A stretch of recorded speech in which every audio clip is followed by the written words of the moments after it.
Hello बच्चों, chemistry class में आपका स्वागत है और मैं हूं आपका केमिस्ट्री टीचर सतीश श्रीवास्तव। आज मैं 12th का एक नया यूनिट स्टार्ट कर रहा हूं और ये यूनिट है सरफेस केमिस्ट्री, सतह रसायन। ये जो यूनिट है ये 3 पार्ट्स में है। इसका जो फर्स्ट पार्ट है वो है एडजॉर्प्शन, इसमें जो सेकंड पार्ट है वो है कैटालिसिस और जो हम थर्ड पार्ट देखेंगे और वो है कोलॉइडल स्टेट। ये बहुत ही इजी यूनिट है,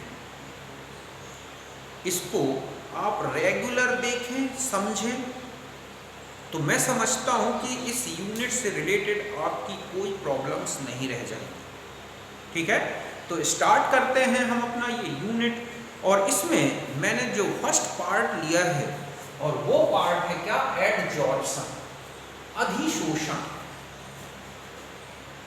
तो देखो, एक ऐसी सरफेस फिनोमिना जिसमें किसी सब्सटेंस के जो पार्टिकल्स हैं वो सॉलिड या लिक्विड सरफेस पर आकर कॉन्सेंट्रेटेड हो जाते हैं, मतलब वहां आकर वो इकट्ठे हो जाते हैं सरफेस में। तो इस फिनोमिना को ही क्या बोला गया है, एडजॉर्प्शन। समझ गए बच्चों कि एक ऐसी सरफेस फिनोमिना जिसमें किसी सब्सटेंस के जो पार्टिकल्स हैं वो सॉलिड या लिक्विड की सरफेस पर आकर कॉन्सेंट्रेटेड हो जाते हैं, इकट्ठे हो जाते हैं।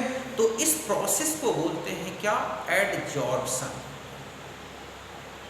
जैसे कि मान लो एक टेबल की सरफेस पर डस्ट आके रख जाए, या हम कहें कि एक रस्टिंग आपने देखी होगी, ठीक है, जंग लगना, वो भी एक सरफेस फिनोमिना है।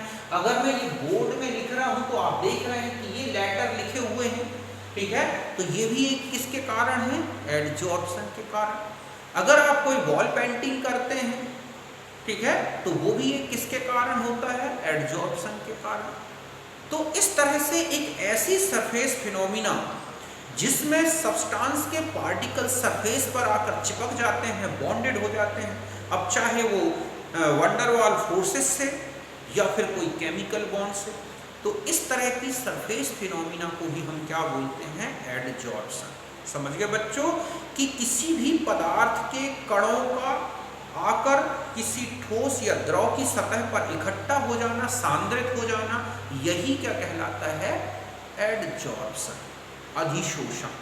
जैसे आप टेबल की सतह पर देखोगे धूल बैठ जाती है, या वॉल पेंटिंग करते हैं, ठीक है, ये सब किसके, रस्टिंग हो गई, ये सब किससे रिलेटेड है, एडजॉर्प्शन से।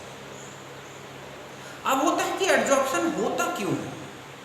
तो देखो क्या होता है कि जो सॉलिड हो या लिक्विड हो, जो सरफेस होती है वहां पर अनबैलेंस्ड फोर्स ऑफ अट्रैक्शन, मतलब वहां पर एक अनबैलेंस्ड फोर्स ऑफ अट्रैक्शन होता है, या वहां पर फ्री वैलेंसीज होती है। क्योंकि जो बल्कि पार्ट में है, जो सब्सटेंस मतलब जो सॉलिड के अंदर है, सरफेस के अंदर वाला पार्ट है, वहां पर तो पार्टिकल चारों तरफ से उनके अट्रैक्शन फोर्स जो है बैलेंस्ड होते हैं, लेकिन जो सरफेस होती है वहां पर अनबैलेंस्ड फोर्स ऑफ अट्रैक्शन होता है, फ्री वैलेंसीज होती हैं। इसलिए जब उनके कांटेक्ट में कोई सब्सटेंस आता है तो ये उसको क्या कर लेती हैं, अट्रैक्ट कर लेती हैं। और इसीलिए सरफेस पर पार्टिकल्स, किसी सब्सटेंस के पार्टिकल जो फ्री घूम रहे थे वो आकर वहां पर क्या हो जाते हैं, रख जाते हैं, चिपक जाते हैं, कॉन्सेंट्रेटेड हो जाते हैं। समझ गए ना। तो यही मैंने डेफिनेशन लिखी है एडजॉर्प्शन की, the phenomena of attracting and retaining, ठीक है, retaining the molecules of substance on the surface of solid और liquid result in the higher concentration of the molecules, ठीक है, molecules on the surface is called adsorption. समझ गए ना। किसी भी लिक्विड या सॉलिड की सरफेस पर किसी सब्सटेंस के मॉलिक्यूल का अट्रैक्ट होना और वहां पर रिटेनिंग होना, मतलब इकट्ठा हो जाना, जिसके कारण जो सरफेस पर है उनकी कंसंट्रेशन बढ़ जाती है। तो इस फिनोमिना को ही हम क्या बोलते हैं, एडजॉर्प्शन। अब आता है कि एडजॉर्प्शन क्या है, क्यों होता है। तो adsorption is due to unbalanced forces of attraction और free valencies which are present, ठीक है, at the surface, at the solid और liquid surface have the property to attract and retain the molecules of substance on the surface। मतलब इस तरह से जो free valencies हैं या जो अनबैलेंस्ड फोर्स ऑफ अट्रैक्शन है वो होते हैं सरफेस में। और ऐसे में जब कोई भी सब्सटेंस, ठीक है, उनकी सरफेस के कांटेक्ट में आता है तो इनमें एक टेंडेंसी होती है कि ये उनको क्या कर लेते हैं, अट्रैक्ट कर लेते हैं, जिसके कारण ही सरफेस में क्या हो जाती है, सब्सटेंस के पार्टिकल्स की कंसंट्रेशन बढ़ जाती है और इसीलिए क्या होता है, एडजॉर्प्शन। ये जो अट्रैक्शन फोर्स है, ये जो फ्री वैलेंसीज हैं, ये सब्सटेंस के साथ क्या कर सकती हैं, एक वीक वंडर वाल फोर्स भी रख सकती हैं या उनके साथ केमिकल बॉन्डिंग भी कर सकती हैं। इसलिए वो जो सब्सटेंस आके चिपक रहा है सरफेस पे वो परमानेंटली चिपक जाता है या फिर वो एक रिवर्सेबल होता है, हटा भी सकते हैं। जैसे धूल आके बैठ गई टेबल में, आप उसे झाड़ दें हट जाएगा, लेकिन अगर रस्टिंग हो गई तो ऐसे इजीली हट नहीं सकती। समझ गए ना? तो ये सब किसके एग्जाम्पल हैं, एडजॉर्प्शन के। तो आप इसे नोट करें।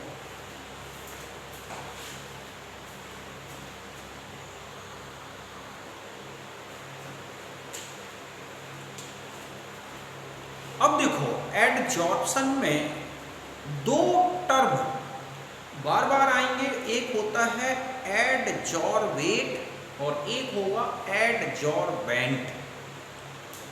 तो देखो हम इनको डिफाइन करें तो एडजॉर्बेट मतलब ऐसा सब्सटेंस जो सरफेस पर आकर ऐड होता है, आकर कंसंट्रेटेड होता है। समझ गए ना? मतलब ऐसा सब्सटेंस जिसका एडजॉर्प्शन होता है। सीधा सा ये ध्यान रखना है कि वो सब्सटेंस जो सरफेस पर आके एडजॉर्ब होता है अर्थात जिसका एडजॉर्प्शन होता है वो कहलाता है एडजॉर्बेट।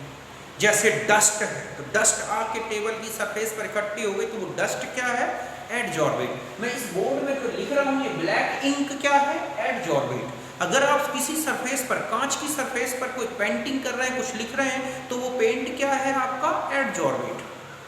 समझ गए ना? मॉइस्चर आके सिलिका जेल पर एडजॉर्ब हो गई तो वो क्या है, एडजॉर्बेट। जंग लग रही है, रस्टिंग हो रही है तो उसमें जो रस्ट बन रहा है, केमिकल्स जो हैं वो क्या है, एडजॉर्बेट। तो इस तरह से एडजॉर्बेट होते हैं। एडजॉर्बेट सॉलिड हो सकता है, लिक्विड हो सकता है, गैस हो सकता है। सॉलिड में जैसे हम देखें कि डस्ट आके बैठ गई तो वो एक सॉलिड एडजॉर्बेट है। लिक्विड में आप कोई पेंट है, कोई ऑयल है या कांच की सरफेस पर मान लो वाटर आ गया, वो एक लिक्विड हो गया। ठीक इसी तरह से गैसेस होती हैं, इनर्ट गैसेस जो कि चारकोल के में एडजॉर्ब होती हैं, तो वो गैसियस एडजॉर्बेट हो।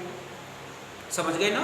और एक होता है एडजॉर्बेंट, वो सब्सटेंस जिसकी सरफेस पर क्या होता है, एडजॉर्प्शन। समझ गए ना? मतलब वो सब्सटेंस जिसकी सरफेस पर क्या चलता है, एडजॉर्प्शन, उसे बोलते हैं एडजॉर्बेंट। समझ गए ना?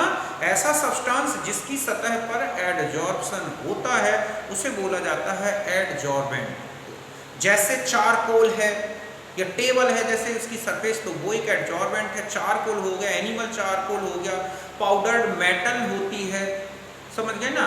एनिमल चारकोल होता है, बोन चारकोल होता है, नॉर्मल चारकोल होता है, सिलिका जेल हो गई, ये बहुत सारे एडजॉर्बेंट होते हैं। तो समझ गए बच्चों? अधिशोष्य वो पदार्थ है जिसका अधिशोषण होता है। जैसे धूल आके सरफेस पर बैठ गई तो धूल क्या है, यहाँ पर अधिशोष्य है। वॉल पेंटिंग कर रहे हैं तो पेंट जो है वो क्या है, अधिशोष्य है। मैंने इस बोर्ड पर ये लिखा तो जो ब्लैक इंक दिख रही है ये क्या है, ठीक है, एडजॉर्बेट है।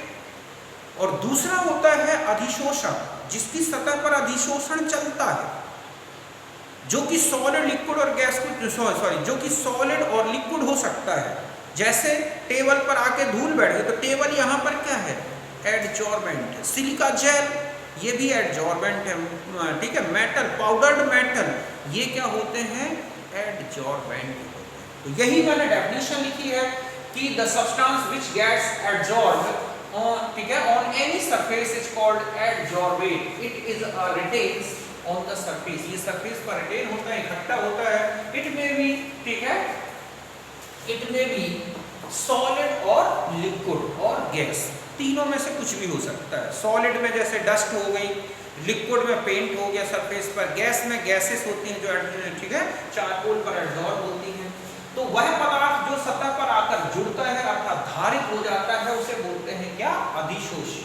अब आता है एडजॉर्बेंट या अधिशोषी। अधिशोषक, the substance on the surface of which adsorption takes place is called adsorbent. It may be, ठीक है, सॉलिड और लिक्विड। वह पदार्थ जिसकी सतह पर अधिशोषण होता है अधिशोषक कहलाता है। ये ठोस या द्रव हो सकता है। इन्हीं की सरफेस पर अनबैलेंस्ड, ठीक है, फोर्स ऑफ अट्रैक्शन होते हैं या फ्री वैलेंसीज होती हैं जो कि एडजॉर्बेट को अट्रैक्ट करती हैं, उनको पकड़ लेती हैं, ठीक है। जैसे मेटल पाउडर हो गया, पाउडर चारकोल हो गया, एनिमल चारकोल हो गया, सिलिका जेल हो गई, एल्यूमिना जेल हो गई। तो ये इस तरह से दोनों को मैंने डिफाइन किया, तो आप इसे नोट करें।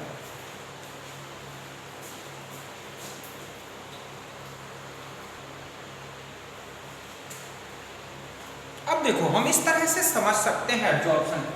ये है मान लो एक सरफेस, ठीक है, अब चाहे वो लिक्विड हो या सॉलिड, यहां मैंने डैश डैश डैश डैश जो शो कर रखे हैं ये है, ठीक है, अनबैलेंस्ड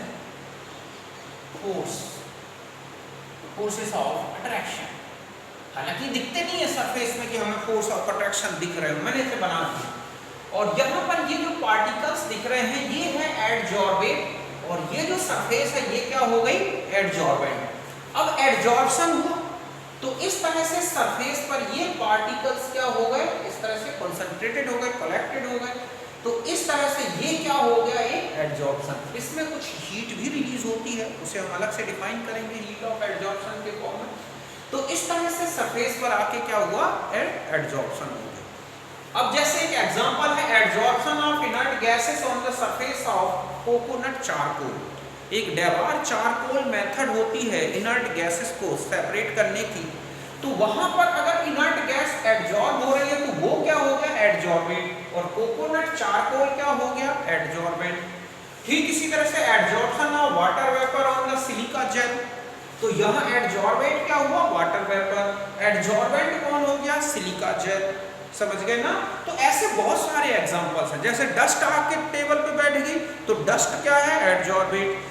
टेबल की सरफेस या टेबल क्या है, एडजॉर्बेंट। तो आप अच्छी तरह समझ गए होंगे एडजॉर्बेंट और एडजॉर्बेंट, तो आप इसे नोट करें।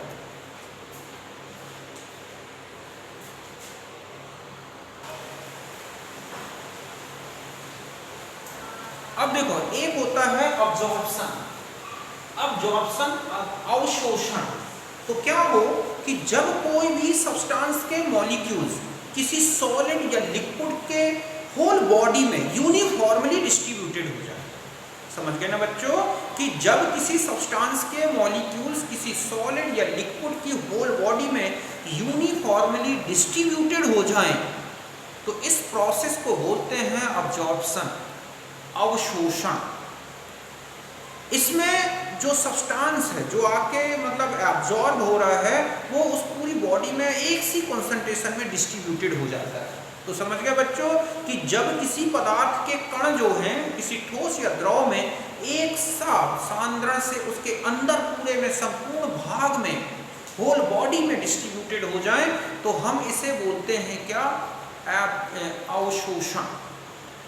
जैसे आप कैल्शियम क्लोराइड लें और उसको वाटर मॉइस्चर में या वेपर में रख दें तो आप देखोगे जो वाटर के मॉलिक्यूल्स हैं वो कैल्शियम क्लोराइड के अंदर बाहर एक साथ डिस्ट्रीब्यूटेड हो जाएंगे और वो लिक्विड स्टेट में कर देंगे उस CaCl2, क्योंकि CaCl2 वाटर के साथ मिलकर CaCl2 बनाता है।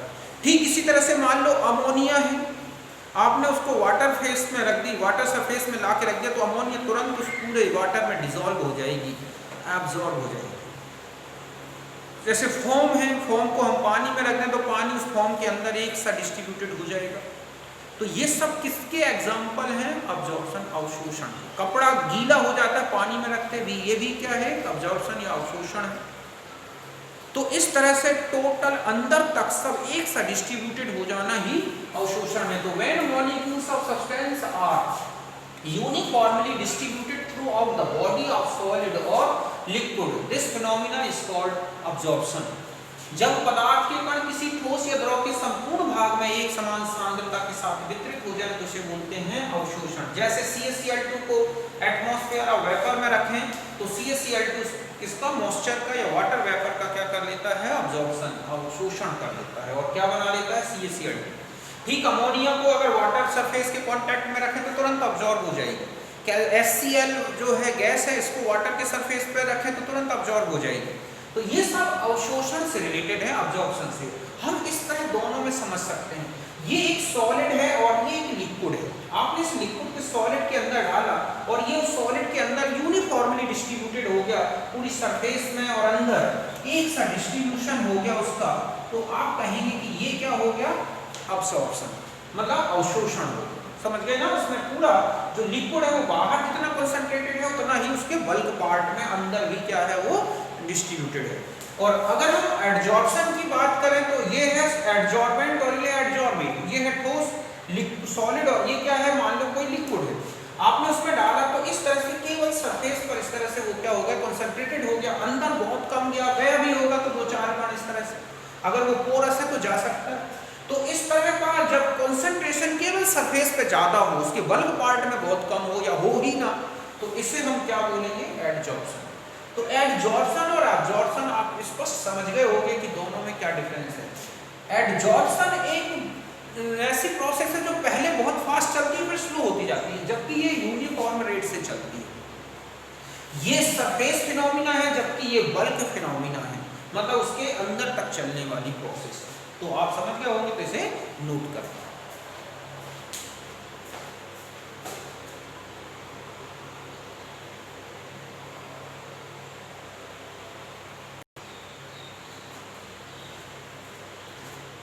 अब देखो, एक होता है डिसॉर्प्शन, बिल्कुल एडजॉर्प्शन का उल्टा, मतलब है कि जो एडजॉर्बेंट है उसकी सरफेस पर जो एडजॉर्बेंट लगा हुआ है उसको हटाना ही क्या कहलाता है, डिसॉर्प्शन।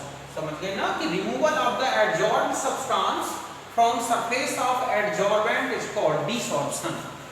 अधिशोषक की सतह से अधिशोषित पदार्थ को हटाना विशोषण कहलाता है। मतलब ये है, मान लो, और ये एक एंडोथर्मिक प्रोसेस है, इसको हीट दें और मान लो ये एडजॉर्ब्ड मटेरियल है सरफेस पर, मतलब यहाँ पर ये है एडजॉर्बेंट और ये है एडजॉर्बेट, तो हम इस तरह की प्रोसेस करें कि ये सरफेस से हट जाए, इस तरह से मैटर अलग हो गया और ये अलग हो गया, तो इस तरह की प्रोसेस को हम क्या बोलेंगे, ठीक है, डिसॉर्प्शन।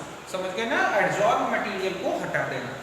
फिर आता है सॉर्प्शन, शोषण, कि जब एडजॉर्प्शन और एब्जॉर्प्शन दोनों एक साथ चलता है तो इसे बोलते हैं क्या, सॉर्प्शन। ये तब होता है जब मैटर कोई पोरस हो, जैसे कि बोन चारकोल है, ठीक है, कोकोनट चारकोल है, ब्लड चारकोल है, ये बहुत ज़्यादा पोरस होते हैं। अगर इनके कांटेक्ट में कोई गैस रखें तो ये एडजॉर्ब भी करते हैं और अब्जॉर्ब भी करते हैं, क्योंकि इनकी इसको सरफेस में ज़्यादा कंसंट्रेशन हो जाता है और अंदर कम हो जाता है। तो इस तरह का फिनोमिना क्या कहलाता है बच्चों, इसको बोलते हैं क्या, एडसॉर्प्शन, जब अधिशोषण और अवशोषण दोनों चलता है। समझ गए ना कि the phenomena in which adsorption and absorption occur simultaneously, दोनों एक साथ चले तब हम इसे बोलते हैं क्या, सॉर्प्शन। जैसे कि ये पोरस सब्सटेंस है, इसमें आप किसी दूसरे सब्सटेंस को रखोगे तो वो सरफेस पर भी एडजॉर्ब हो गया और उसके अंदर भी एंटर हो गया, तो ये एक सॉर्प्शन हो गया। और एक होता है अक्लूजन, अक्लूजन मतलब अधिधारण। तो ये तो सीधा सा है कि adsorption of gases on the metal surface, कि मेटल की सरफेस पर जब गैसेस एडजॉर्ब होती हैं तो इसे बोला जाता है अक्लूजन। समझ गए ना, ज़्यादातर जैसे हाइड्रोजन का प्लेटिनम या निकल पर एडजॉर्प्शन जब कैटालिसिस की जाती है तो इस तरह की प्रोसेस ये है अक्लूजन। तो मैंने एडजॉर्प्शन से रिलेटेड छोटे छोटे जो टर्म्स थे उनको डिफाइन किया, आप इनको अच्छी तरह से एक बार समझें, फिर हम आगे का मैटर बहुत ही इजी गोइंग समझ जाएंगे, ठीक है। तो अब हम मिलते हैं नेक्स्ट वीडियो में, तब तक के लिए आप सबको बाय, नमस्कार, ओके, थैंक यू।